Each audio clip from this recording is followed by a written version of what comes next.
तो आज मसीह का आत्मा आपके जीवनों में कुछ रहस्य की बातें जो आपसे रिलेटेड हैं, आपके बच्चों से रिलेटेड हैं, और गुप्त की बातें जो आपके जीवन की उन्नति के लिए, जो आपकी बढ़ोतरी के लिए छुपी हैं, तो उन्हें आप जान सकें। परमेश्वर ने इस सृष्टि को और सृष्टि की सारी वस्तुओं को, सूरज, चांद, सितारे, पेड़ पौधे, जमीन, आसमान, सब कुछ हमारी और आपके लिए बनाया, सब कुछ। लेकिन जब मानव पैदा हुआ तो उसने जो भी अपनी बुद्धि से बनाया, वो चाहे सुई या जहाज, वो सिर्फ अपने यूज के लिए ही बनाया। एक डिफरेंस कि परमेश्वर ने जो चीजें बनाई वो मनुष्य के लिए बनाई, और जब मनुष्य को बुद्धि दी, ज्ञान दिया, समझ दिया, और उसने बुद्धि से, ज्ञान से, समझ से जो चीजें बनाई वो अपने यूज के लिए, अगर उसने सुई भी बनाई, छोटी से छोटी वस्तु, तो सिर्फ अपने कमीजों में बटन लगाने के लिए। अगर जहाज भी जैसे बड़ी वस्तु बनाई तो एक स्थान से दूसरे स्थान पर पहुंचने के लिए।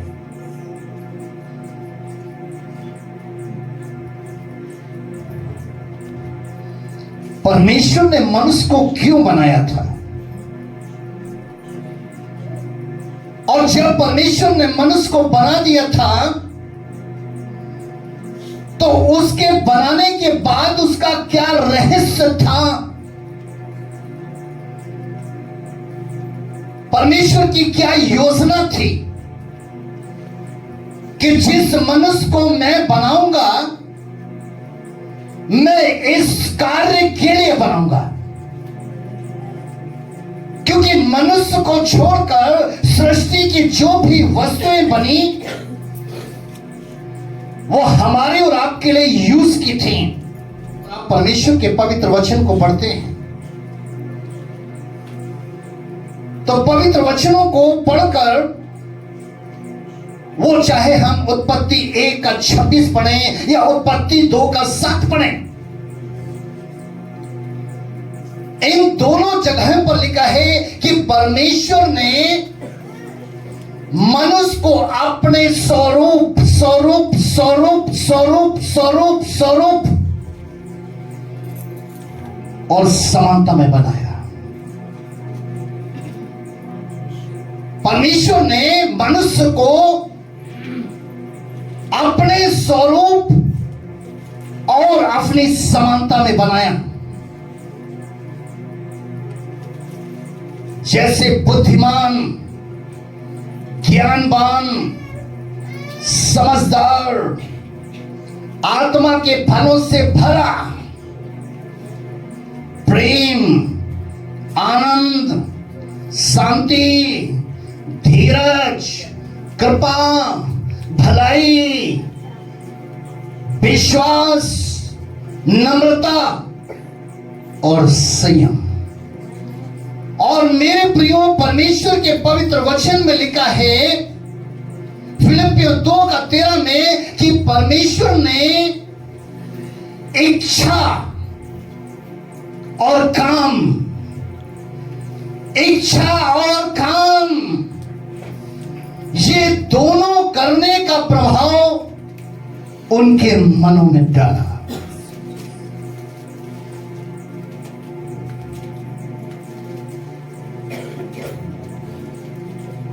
लेकिन परमेश्वर के पवित्र वचन में लिखा है कि जब ये सब कार्य हो रहे थे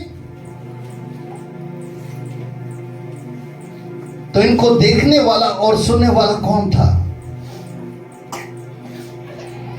सिर्फ त्रिएकता का परमेश्वर, जिसे हम कहते हैं पिता, पुत्र, पवित्र आत्मा।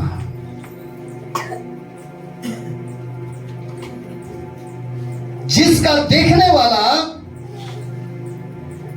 और जानने वाला सिर्फ त्रिएकता का परमेश्वर था। लेकिन पौलुस कहते हैं ना तो मनुष्य ने देखा था और ना मनुष्य ने इस चीज को जाना था जो निरंतर, जिसको कहते हैं बगैर जिसका उत्तर ना हो। इसलिए मनुष्य के पास इन बातों के लिए कोई भी ऐसी बात नहीं थी कि मैंने देखा। रोमियो की पत्री 1:20 में लिखा है, उसके अनदेखे गुण परमेश्वर के,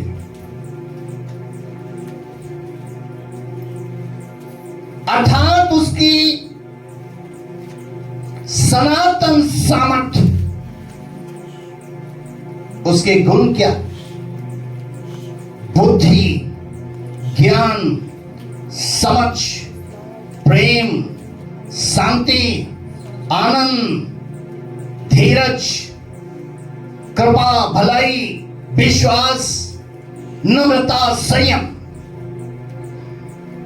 उसके ये सारे अनदेखे गुण अर्थात सनातन सामर्थ और परमेश्वरत्व, जिसका मीन्स होता है परमेश्वरत्व का कि पिता, पुत्र, पवित्र आत्मा। जगत की सृष्टि के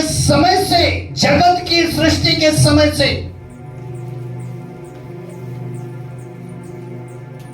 आगे लिखा है, उसके कामों के द्वारा देखने में आते हैं।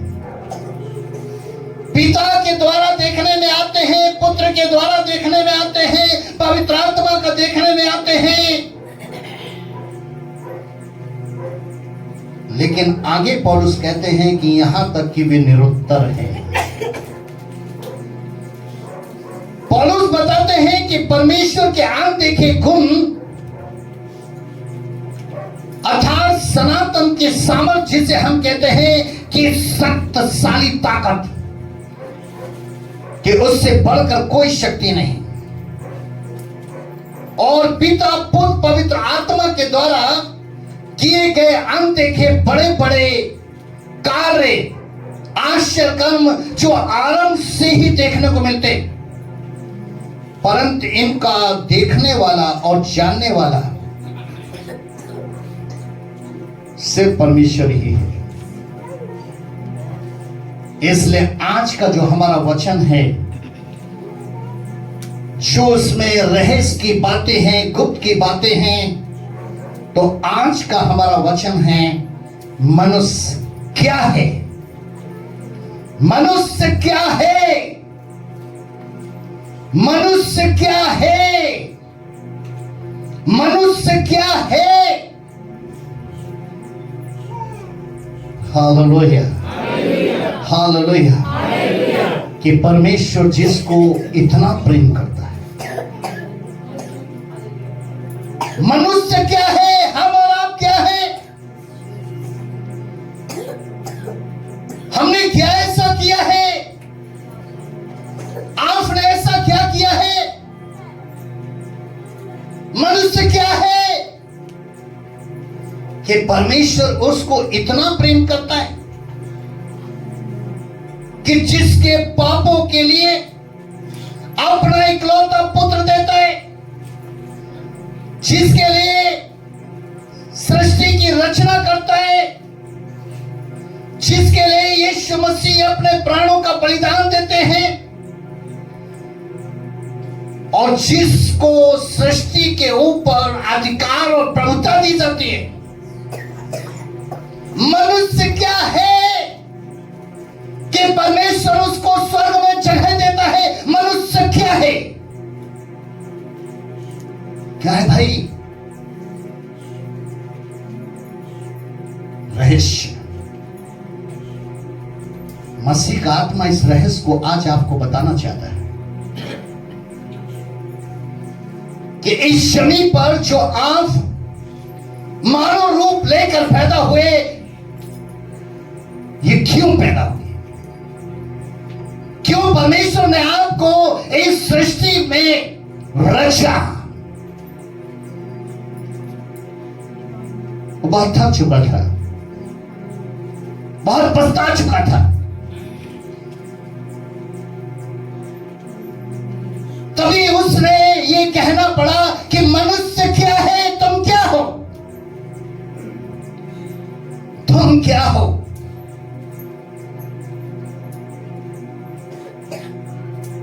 खुदा के कलाम में वो कहता है कि तुम्हारी तुलना मैं किससे करूं? मैं तुम्हारी तुलना एक पानी के फव्वारे से कर रहा हूं। मैं तुम्हारी तुलना पानी के फव्वारे से कर रहा हूं कि जैसे पानी के अंदर मैं तुलना तुम्हारी एक सूखी हुई घास से कर रहा हूं। ये कब मर्जा आ जाओगे पता नहीं लगेगा। लेकिन मैंने इस पृथ्वी पर तुम्हें क्यों बनाया? मैंने तुम्हें इस सृष्टि में प्रेम क्यों किया? तेरे आने से पहले मैंने सृष्टि क्यों रची? ये मेरा प्रेम था। आत्मा, मसीह का आत्मा आज आपसे बात कर रहा है कि मनुष्य क्या है जो परमेश्वर ने उसे सबसे ज्यादा प्रेम किया। आत्मा की गवाही सुनिए, मनुष्य क्या है। भजन संहिता की किताब उसका 8 अध्याय, द बुक ऑफ साम 8 चैप्टर। तो फिर मनुष्य क्या है कि तू उसका स्मरण रखे, और मनुष्य क्या है, हम और आप क्या हैं जो परमेश्वर हमें याद रखे। पलक बनकर आंख की, चरवाहा बनकर भेड़ की, और मुर्गी के समान अपने पंख को फैलाकर और छाया की। मनुष्य क्या है कि तू उसका स्मरण रखे, और आदमी क्या है कि तू उसकी सुधि ले। मनुष्य का मतलब कुंवारेपन से है और आदमी का मतलब ब्याह शादी हो जाने वालों से है। दादा दादी, नाना नानी, परंतु हर एक वर्ग, हर एक मानव जाति के लिए है कि तू क्या है, तू इस सृष्टि पर क्यों जन्मा। क्या तू वही काम कर रहा है जो मेरी योजना का है? तो फिर मनुष्य क्या है कि तू उसका स्मरण रखे, और आदमी क्या है कि तू उसकी सुधि ले, क्योंकि तूने उसको परमेश्वर से थोड़ा ही कम बनाया है। इतना सा,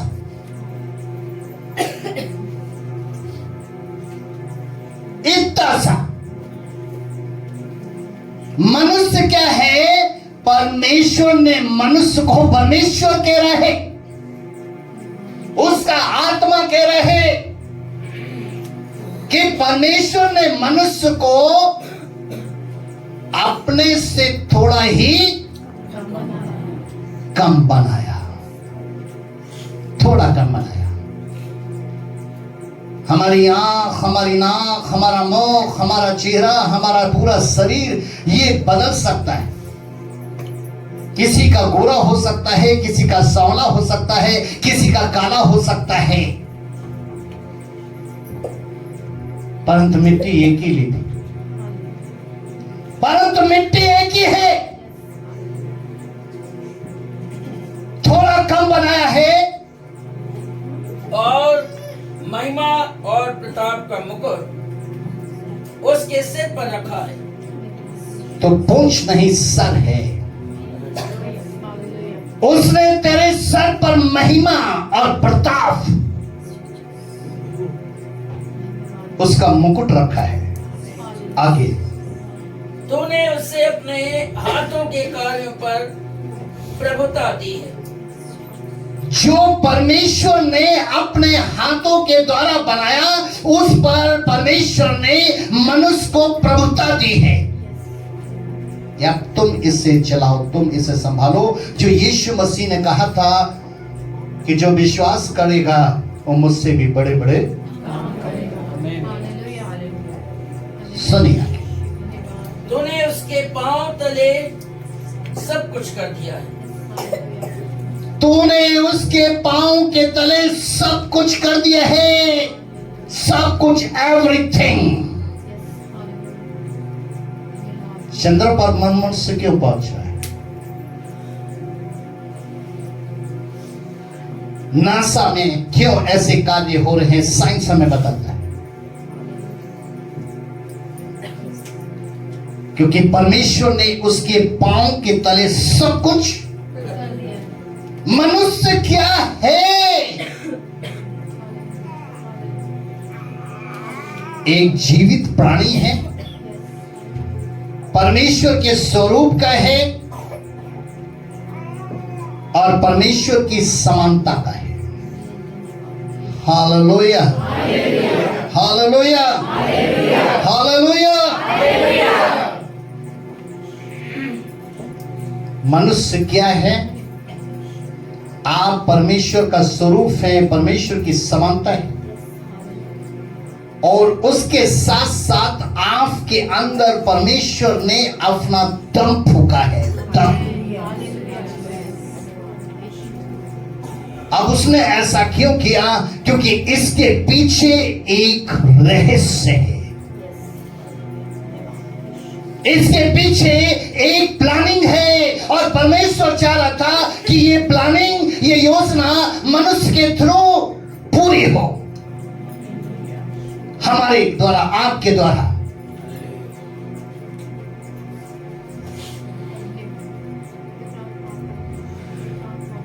हालेलुया। आपने गौर किया कि हमारे और आपके पांव के तले उसने सब कुछ कर दिया। लेकिन आज मनुष्य फक्कड़ का फक्कड़ है। गरीबी की बात करो, बेरोजगारी की बात करो, कर्ज की बात करो, मर्ज की बात करो, ये जीवन के अंदर है। जबकि खुदा का कलाम कह रहा है कि परमेश्वर की योजना मनुष्य के लिए सब कुछ उसके पांव के तले कर दिया गया। सब कुछ, कि मेरी योजना पूरा करो, एवरीथिंग, सब कुछ तेरे पास है, मैं तुझे सब कुछ दे रहा हूं, सब कुछ।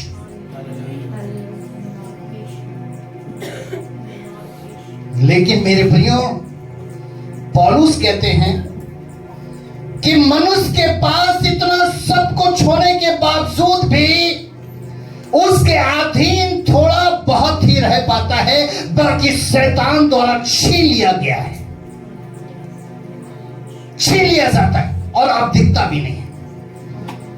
जिसे हम कहते हैं कि 4 दिन की चांदनी रहती है, फिर अंधेरी रात, हम सैलरी लेकर आते हैं, हम पैसा लेकर आते हैं, और वो थोड़े दिन चलता है, उसके बाद खत्म। हमारे पास थोड़ा समय तक तो अच्छा स्वास्थ्य रहता है, फिर खत्म। थोड़े समय तक तो हम शांति में रहते हैं, हमें प्रेम मिलता है, हम आनंद में रहते हैं, फिर खत्म। पौलुस गवाही दे रहे हैं। इब्रानियों की पुस्तक, उसका 2 अध्याय और उसके 8वां पद। तूने सब कुछ उसके पांव के नीचे कर दिया, इसलिए जबकि उसने सब कुछ उसके अधीन कर दिया, तो उसने कुछ भी रख ना छोड़ा जो उसके अधीन ना हो। पर हम अब तक सब कुछ उसके अधीन नहीं देखते। पर अब तक, आप अपने लिए सोचें, अब तक पौलुस कहते हैं हम अब तक सब कुछ उसके अधीन नहीं देखते। कोई इधर से चिल्ला रहा है, कोई इधर से चिल्ला रहा है, कोई उधर से चिल्ला रहा है, कोई इधर से चिल्ला रहा है। मनुष्य क्या है? वचन सुनता है कि हमारे लिए वो मारा गया, हमारे लिए गाड़ा गया, हमारे लिए जी उठा, हमारे लिए स्वर्ग में चला गया, हमें स्वर्ग से लेने के लिए आएगा, हमें स्वर्ग में रखेगा। वो कंगाल हो गया, हमें धनी बनाकर चला गया। कोई ऐसा हथियार नहीं बना जो हम पर सफल हो सके। मैं तेरे साथ हूं, मैं तेरे साथ। ये वचन सुन रहा है। इधर से आवाज आ रही, इधर से आवाज आ रही, इधर से आवाज आ रही, इधर से आवाज आ रही। कोई इधर से पीड़ा में है, कोई इधर से आंसू में है, कोई इधर से दुख में है। चिल्ला रहा है, चिल्ला रहा है, चिल्ला रहा है, चिल्ला रहा है, लेकिन उस योजना को नहीं पूरी कर पा रहा। जिस योजना को पूरी करने में उसके पास सब कुछ होगा, एक अच्छा स्वास्थ्य होगा, हानि से बचाव होगा और दुष्ट पर विजय मिलती रहेगी। इतना सब कुछ परमेश्वर ने हमें यीशु मसीह के द्वारा दिया, लेकिन फिर भी हमारे पास सब कुछ नहीं है। क्यों? क्योंकि अदन की वाटिका से लेकर आज तक एक शर्त थी और आज वो शर्त है, क्योंकि परमेश्वर बदलता नहीं है। उसका किया हुआ वचन, बोला गया वचन कभी बदलता नहीं। एक शर्त है, एक शर्त है। वो शर्त आदम की वाटिका से शुरू हुई थी। एक शर्त है। हालेलुया। इन सारी वस्तुओं को या इन सारे स्थानों को या इन सारे प्राणियों को प्राप्त करने के लिए मेरी एक शर्त को मानना पड़ेगा। अगर इस शर्त को नहीं मानोगे तो वस्तु, स्थान और प्राणी कुछ भी तुम्हारे हाथ नहीं लगेगा। यह हाथ लगेगा temporary, temporary, temporary, temporary, temporary लगेगा।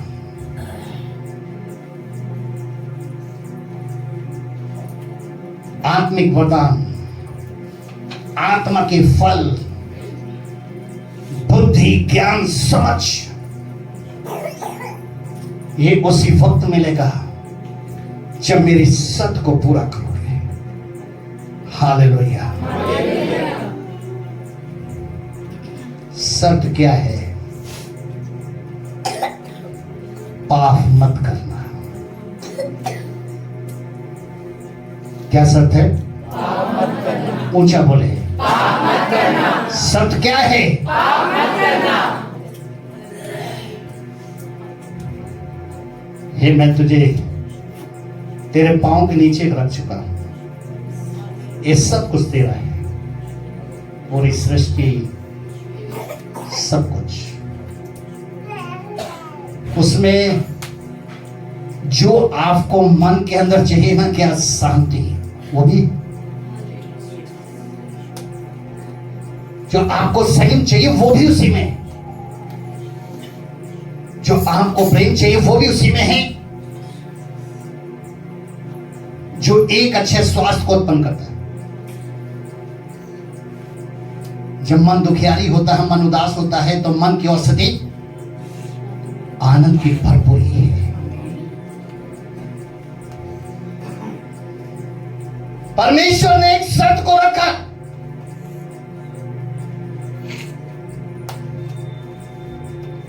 कि ये सब कुछ तो जब ही प्राप्त कर सकेगा जब पाप नहीं करेगा। क्योंकि मनुष्य क्या सोच रहा था, मनुष्य का क्या हो रहा था? अगर मैं शराब पीता हूं तो पाप कहां होता है? अगर मैं मैं दूसरे को बचाने के लिए झूठ बोलता हूं तो पाप कहां होता है? परमेश्वर, ये तो ऐसा तो कहीं नहीं लिखा है। मतलब मनुष्य परमेश्वर से कह रहा है, बिगाड़ने बिगाड़ने की बात कर रहा है। जरा आप सुने खुद ही। एक दुखियारी व्यक्ति, अय्यूब की किताब 7 अध्याय, अय्यूब की किताब 7 अध्याय 20वीं आयत, जब वो तड़प रहा है, चिल्ला रहा है, तो वो परमेश्वर से क्या कह रहा है? हे मनुष्यों पर नजर रखने वाले। वो व्यक्ति पीड़ा में चिल्ला रहा है, शराब पीता हूं तो कौन सा गुनाह करता हूं? व्यभिचार थोड़ी करता हूं मैं। अगर मैं तेरे वचन पर मन नहीं लगाता, अगर मैं भवन नहीं आता, तो मैं पाप थोड़ी कर रहा हूं। सुनिए जरा फिर से। हे मनुष्यों पर नजर रखने वाले, हे मनुष्यों पर नजर रखने वाले, मैंने पाप तो किया होगा। देखिए, मैंने पाप तो किया होगा, पर मैंने तेरा क्या बिगाड़ा? मैंने तेरा क्या बिगाड़ा है प्रभु? मैंने तो पाप किया है ना, मैंने तो गलती की है। तेरा क्या बिगाड़ा है? तुझे कभी गलत कहा, तुझे कभी हृदय से निकाला, कभी तेरे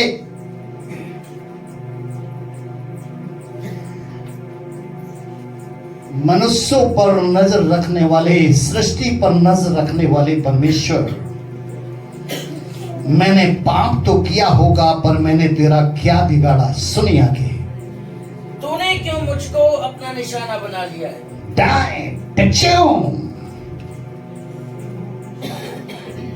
ये बाण मुझ पे क्यों चल रहा है प्रभु? मैं तो तेरा सेवक, मैं तेरी सेविका, मैं तेरा विश्वासी, मैं इतना दुख क्यों उठा रहा हूं? ये तूने मेरी ओर में इशारा क्यों साध लिया? जरा आगे सुने। यहाँ तक कि मैं अपने ऊपर आप ही बोझ बनाऊं। 1 नंबर नहीं जा सकता, 2 नंबर नहीं जा सकता, उठ करके पानी नहीं पी सकता, बाजू में मेडिसिन रखी है, खा नहीं सकता। जबकि खुदा के कलाम में लिखा है, यीशु मसीह ने हमें स्वतंत्रता के लिए स्वतंत्र किया।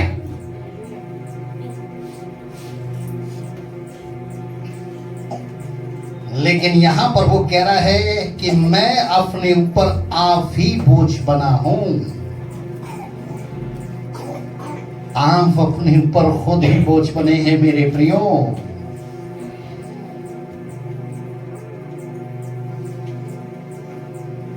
एक मनुष्य परमेश्वर से पूछ रहा है, मैंने पाप तो किया होगा, पर तेरा क्या बिगाड़ा है जो मेरा सब कुछ मुझसे छीन लिया गया है? कि मैं अपने ऊपर आप ही बोझ बन गया हूं। वो ये है शर्त, पाप मत करो, पाप मत करो, पाप मत करो। मेरे प्रियो, परमेश्वर पवित्रताई का परमेश्वर है।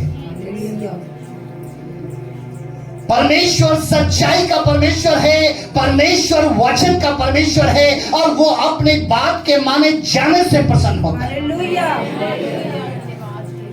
और वो चाहता है कि मनुष्य जो उसके स्वरूप का है, जो उसकी समानता का है, वो पवित्र होकर सर्वदा जब तक जीवित रहे तो पृथ्वी पर पवित्र रहे, और फिर उसके बाद स्वर्ग में हमारे साथ बढ़ता चले और हमारी आराधना करता रहे, हमारी स्तुति करता रहे।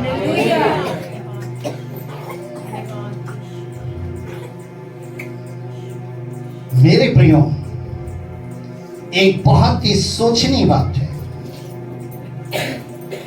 जो हमें मजबूर करती है कि मनों का जांचने वाला परमेश्वर, परखने वाला परमेश्वर, भविष्य की बातों को जानने वाला परमेश्वर, कि कल क्या होगा, इतना समय के बाद क्या होगा, ऐसा परमेश्वर उसकी शर्त है कि जो पाप करेगा वो निश्चय मरेगा, और जो पापों से मन फिराएगा वो अनंत जीवन को प्राप्त करेगा। मनुष्य थोड़ा कम इसलिए है क्योंकि हम पृथ्वी के हैं और वो आसमान का है। हालेलुया। मनुष्य थोड़ा कम इसलिए है क्योंकि परमेश्वर त्रिएकता का है, पिता पुत्र पवित्र आत्मा से परमेश्वर है। उसी तरीके से मनुष्य जो है वो देह प्राण और आत्मा से है। थोड़ा यही अंतर है और ज्यादा अंतर नहीं है।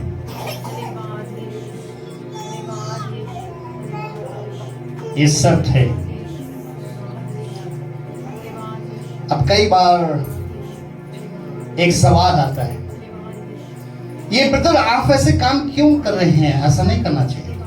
पास्टर लोग बोलते, आप जितने इस मैसेज को सुन रहे हैं, आप भी जहां से सुन रहे हैं, आप ध्यान दीजिएगा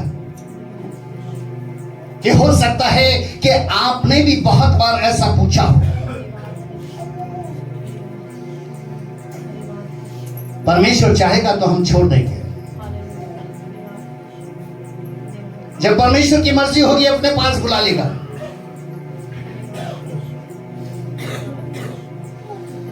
एक कई प्रश्न आते हैं,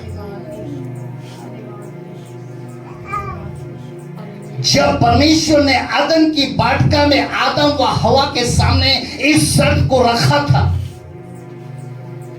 कि भले या बुरे ज्ञान के वृक्ष का फल कभी ना खाना, तो मनों का जांचने वाला परमेश्वर क्या ये नहीं जानता था कि ये लोग इस फल को खा लेंगे, अवश्य खा लेंगे? और अगर वो इस बात को जानता था कि ये लोग उस फल को अवश्य खा लेंगे, तो उसने खाने पीने का इंतजाम स्वर्गदूतों के द्वारा क्यों नहीं किया?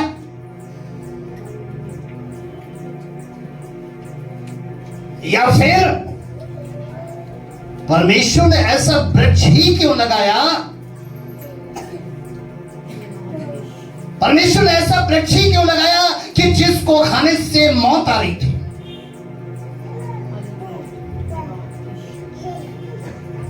हालेलुया।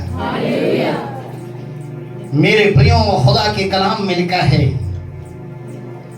इन सारी बातों के विषय परमेश्वर जानता था कि क्या होने वाला है।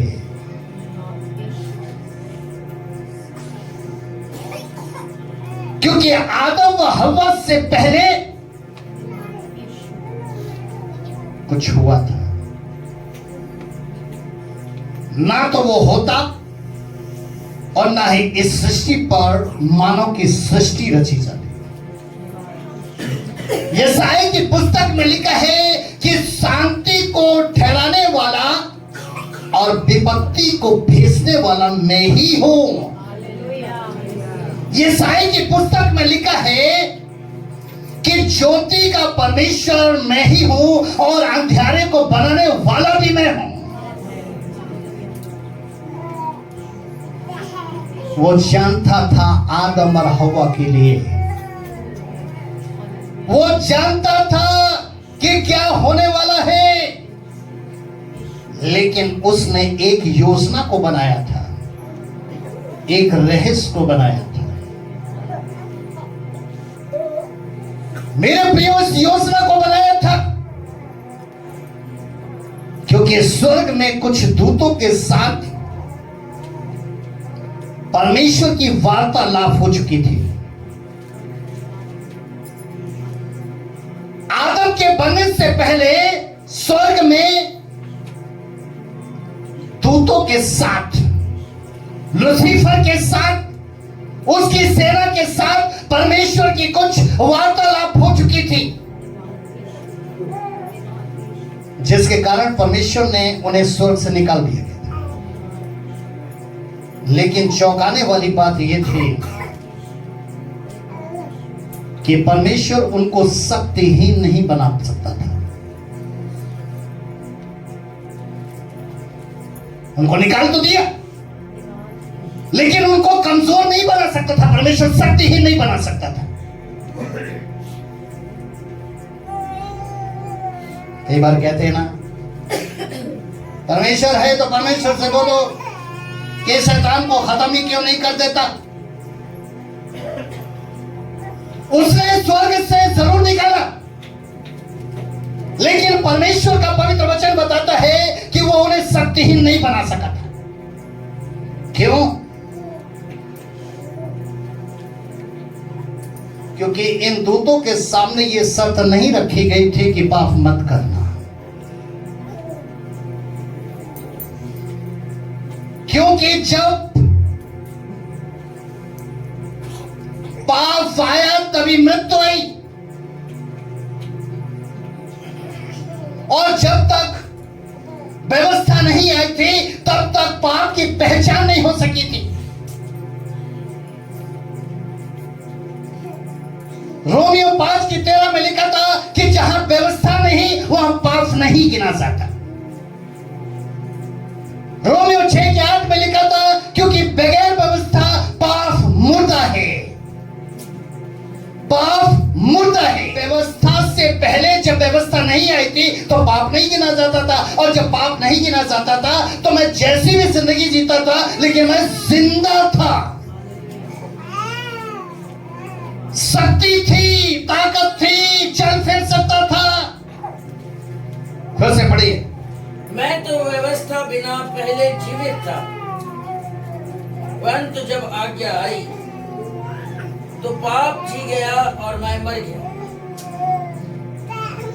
व्यवस्था आई तो पाप जी गया कि अब तो मुर्दा नहीं है, अब व्यवस्था आ चुकी है और अब तो जिंदा है। और फिर क्या हुआ? पाप जिंदा हुआ और उसके बाद और मैं मर गया। और जैसे ही पाप मेरे अंदर जिंदा हुआ तो पाप ने मुझे मार दिया, क्योंकि खुदा के कलाम में लिखा है जो पाप करेगा वो जो पाप करेगा वो। इसलिए मेरे प्रियो, परमेश्वर ने इनके सामने कोई शर्त नहीं रखी थी कि पाप मत करना, क्योंकि व्यवस्था तो मूसा के द्वारा लाई गई जो पाप को रोकने के विषय में थी, जिसे पवित्र बाइबल कहते हैं, जिसका अर्थ होता है वचन, आज्ञा, विधि और नियम।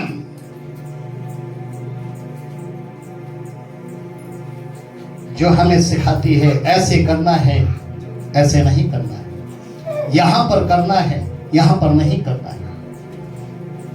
हमें हमारी पहचान बनाती है कि आप क्या हो। आप परमेश्वर का स्वरूप हो, आप परमेश्वर की समानता में हो, आपके अंदर परमेश्वर का दम है। वचन हमें सिखाता है, आज्ञा हमें सिखाती है, विधि हमें सिखाती है, नियम हमें सिखाता है। और ये शैतान जो कमजोर नहीं हो पाया था, इसके विषय में यशायाह 14 का 20 में लिखा था कि ये गाड़ा नहीं जाएगा, क्योंकि जब मरेगा नहीं तो गाड़ा कैसे जाएगा, इसलिए इसे आसमान से उठाकर पृथ्वी पर फेंक दिया गया।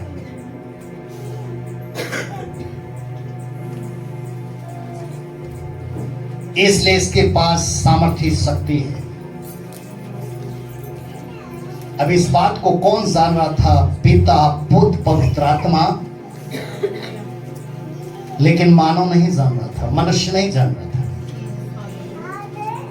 मनुष्य इस रहस्य को नहीं जान रहा था, मनुष्य इस गुप्त की बातों को नहीं जान रहा था। मेरे प्रिय, परमेश्वर ने पृथ्वी पर से हमेशा के लिए शैतान की शक्ति को खत्म करने के लिए मनुष्य को अपने समान इस पृथ्वी पर बनाया, जो मनुष्य का पुत्र कहलाया।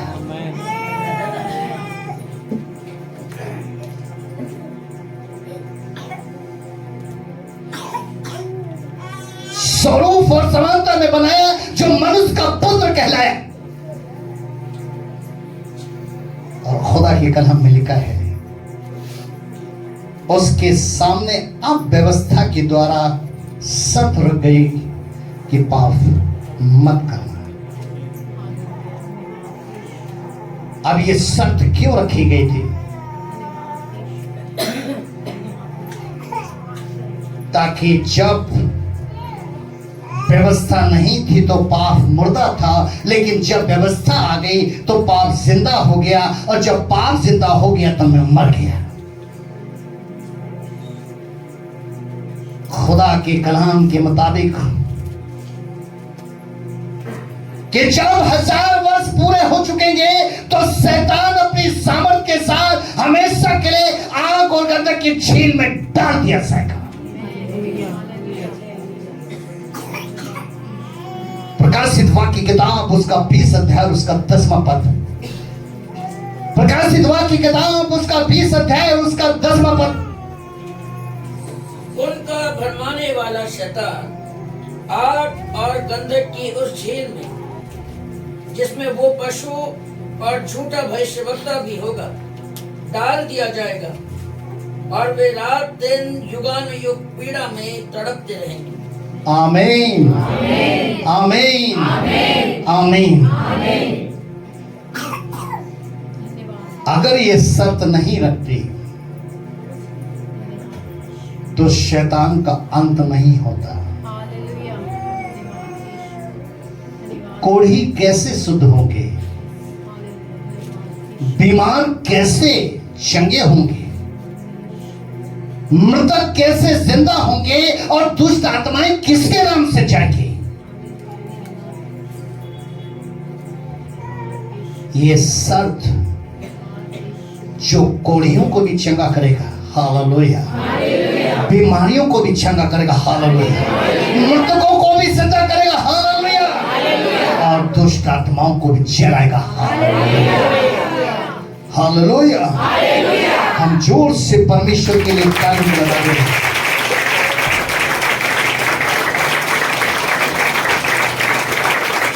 मनुष्य क्या है?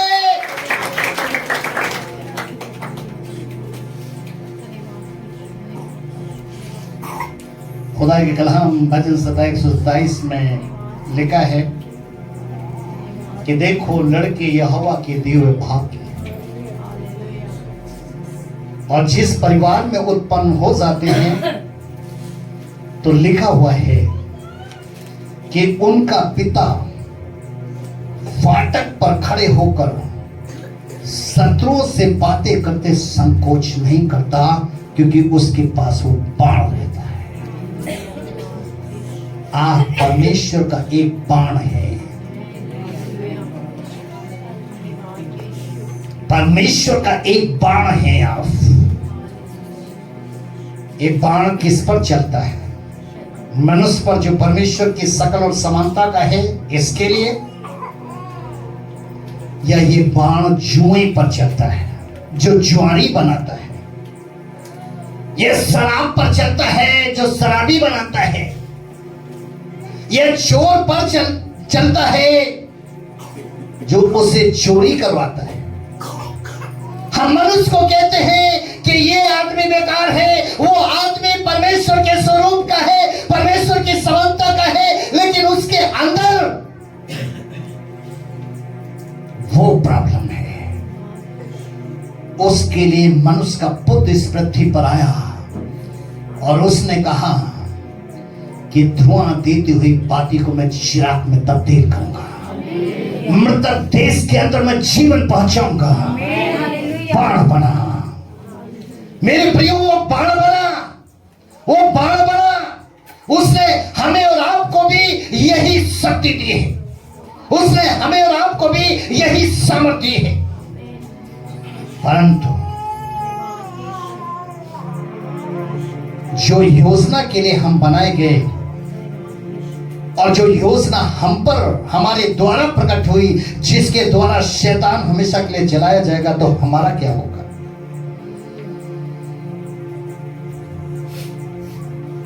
जितने भी परमेश्वर के स्वरूप और समानता के पवित्र लोग होंगे, जिन्होंने परमेश्वर की सत्य पर ध्यान लगाकर जीवन जिया होगा, वो 1000 वर्ष तक मसीह के साथ राज्य करेंगे।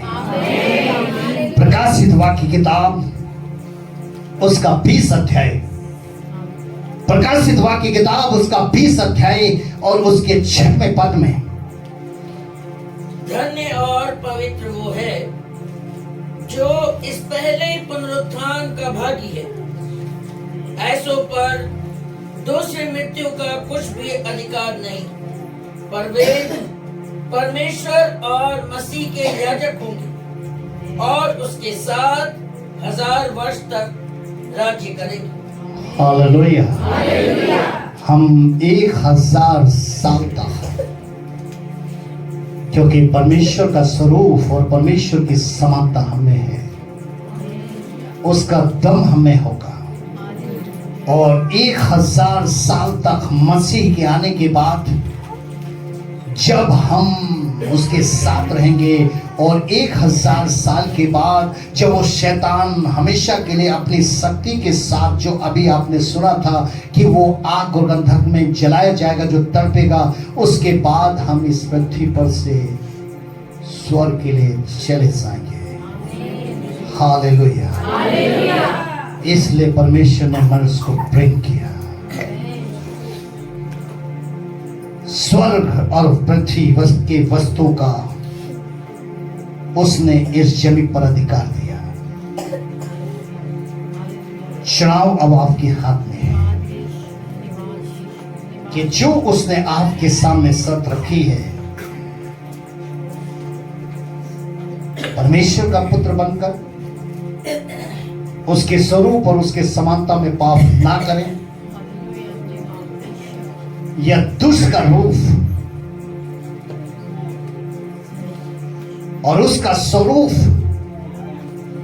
उसकी समानता में हम पाप करें।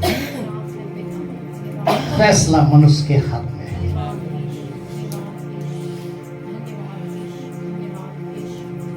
प्रभु यीशु मसीह ने पाप, मृत्यु और शैतान पर आपको विजय दी है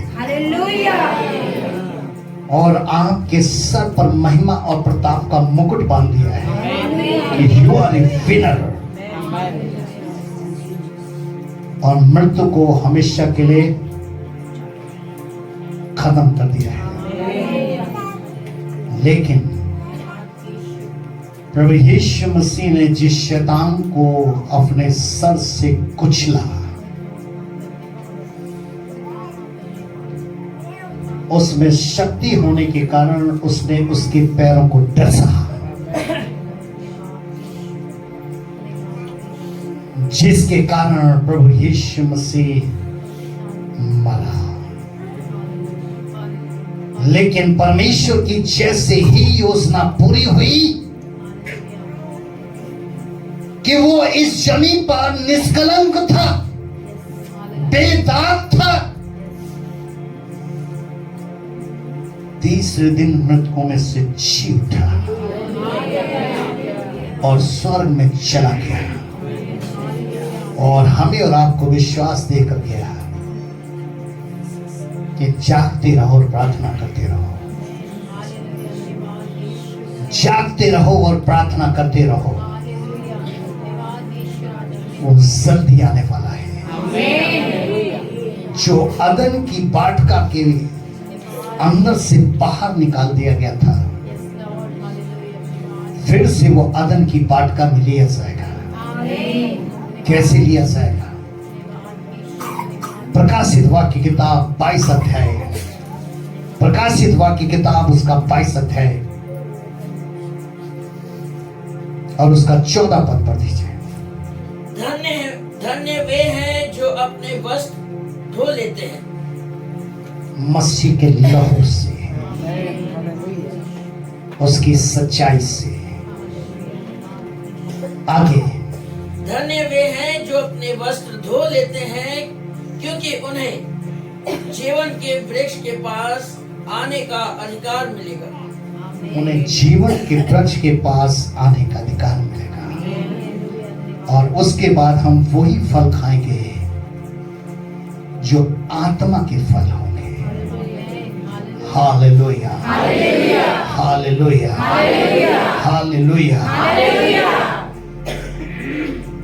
मनुष्य क्या है, मनुष्य क्यों बनाया गया, परमेश्वर की क्या योजना है, आपको मसीह की आत्मा ने इन सारी बातों का आंसर दे दिया है। आज आपके सामने भी परमेश्वर की वही शर्त है, पाप मत करना, वरना आपने अपने परिणामों के स्वयं जिम्मेदार होगे। खड़े हो जाए हम। शर्त है, पाप मत करना, वरना आपने अपने परिणामों के स्वयं जिम्मेदार हो। क्योंकि मैं अंधेरे को भी बनाया, ज्योति को बनाया, शांति को भी रचा और विपत्ति को भी। ये शर्त तुम्हारे सामने है।